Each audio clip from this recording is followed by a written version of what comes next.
Bonjour, bienvenue sur Tech Fest 2025 et bienvenue sur Tech Fest TV où je reçois Stéphane Sibert. Bonjour Stéphane.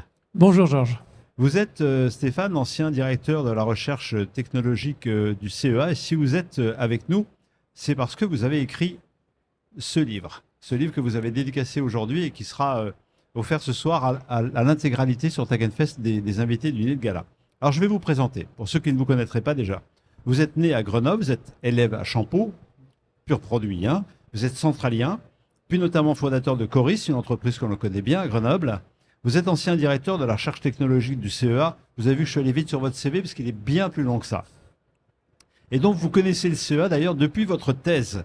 Vous avez une vie municipale également et vous avez contribué à fonder Giant, où se trouve maintenant, c'est la presqu'île où se trouvent la plupart des grands équipements technologiques de la ville. Et vous avez écrit donc Science et Innovation, l'aventure grenobloise dans la collection Les Patrimoines du Dauphiné libéré.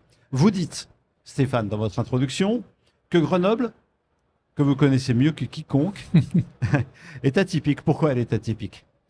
Alors, d'abord, je voudrais dire un mot au sujet de cet ouvrage. Le premier rédacteur, c'est Michel Soutif. Et je n'ai fait que modestement essayer de mettre un petit peu à jour le travail formidable qu'il avait fait à l'époque. Alors, Grenoble atypique, c'est un ressenti, en fait. C'est vraiment un sentiment que j'ai eu en parcourant toutes les régions françaises. J'ai constaté à quel point Grenoble fait l'admiration et l'envie des autres. Et je crois qu'au fond, la première raison pour laquelle nous sommes si atypiques, c'est un peu cet esprit grenoblois, cet esprit pionnier, audacieux, entreprenant. Alors, cet esprit pionnier, audacieux et entreprenant, il est peut-être dû aux personnalités quand même relativement fortes qui ont vécu ici, et c'est sans présumer de celles qui vivront demain, bien entendu. À qui pensez-vous spontanément est-ce qu'il y a une personnalité qui émerge parce que Grenoble a une désormais assez longue histoire industrielle? C'est très difficile d'en retenir qu'une, donc je vais peut-être en citer deux. Le premier, qui fait mon admiration éternelle, c'est le préfet Joseph Fourier, qu'on a connu beaucoup pour ses activités en mathématiques, hein, qui était très célèbre, mais qui a été aussi un très grand préfet, qui a construit par exemple la route du Lautaret. Et puis une deuxième, évidemment Louis Néel, parce que c'est lui qui, au siècle dernier, a vraiment donné l'impulsion décisive.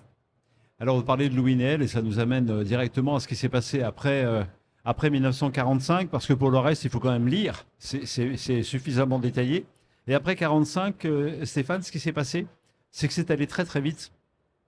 Et la recherche s'est réellement invitée dans le jeu, elle était sans doute présente, mais c'est vraiment après la guerre qu'elle a émergé dans l'organisation.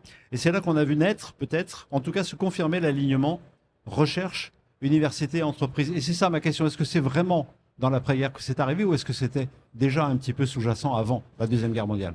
Non, je crois que vous avez raison. Il y avait des prémices, bien entendu, mais ça s'est cristallisé à ce moment-là, et notamment sous l'action des fameux trois Louis, Louis Néel, Louis Merlin et Louis Veil. Et c'était vraiment ce trio université, recherche, industrie qui ensuite a porté tout le développement jusqu'à aujourd'hui. Et les écoles, d'ailleurs, je pense à Grenoble INP-GA, a été créée par les industriels Absolument. Au début du siècle dernier. Et en fait, ils formaient leurs propres ingénieurs dans ces écoles. Absolument. Des gens qui ont une vision extraordinaire à cette époque-là. Ah oui, d'intégration, oui, c'est sûr. Alors, début de ce siècle, pas le siècle dernier, mais celui-ci, on n'est jamais qu'en 2025, c'est encore le début, on a à peine passé un quart de siècle, vous voyez.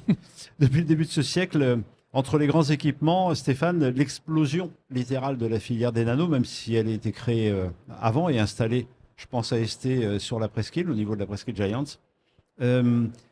J'ai l'impression que tout a changé au début du siècle, tout début des années 2000, que ça s'est accéléré avec cette presqu'île.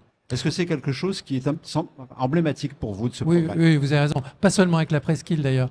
Je pense qu'il y avait à Grenoble un potentiel énorme et le tournant du siècle, ça a été le moment où ce potentiel s'est révélé au niveau international. Vraiment, on a acquis une dimension qui aujourd'hui, je pense, j'espère en tout cas, devrait être pérenne et qui nous place vraiment sur la carte mondiale de la technologie, là où l'air se fait quand même très très rare.